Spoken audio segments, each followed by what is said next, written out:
არის ესეთი ტერმინი ჰარა ჰაჩი ბუ, რაც ნიშნავს საჭმლის ჭამის დროს გაჩერდი, როცა დანაყრებული ხარ 80%. ჯანმრთელობა უნდა ასწავლო ადამიანებს ბავშვობიდან, ეს ძალიან მნიშვნელოვანია.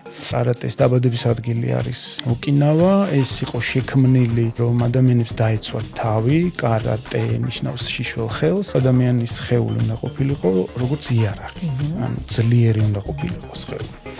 ამისთვის შეიქმნა სისტემა, რომელიც სისტემაც აბსოლუტურად მორგებულია ადამიანზე და არის პირველი ყოვლისა ჯანმრთელობაზე დაფუძნებული. სინამდვილეში, როცა იქ ჩადიხარ და როცა ადამიანებს ხვდები, პირველი რაც თვალში ხვდება და თვალსაჩინოა, არის ეს კოლექტიური სიმშვიდე. ყველა მშვიდია, ყველა რაღაცა ფოკუსირებულია თავის საქმეზე, თავის თავზე, როცა ხდებიან სუფრასთან ხო ამბობენ იტადაკი მას და ეს ნიშნავს პური ჩვენი არსობისა.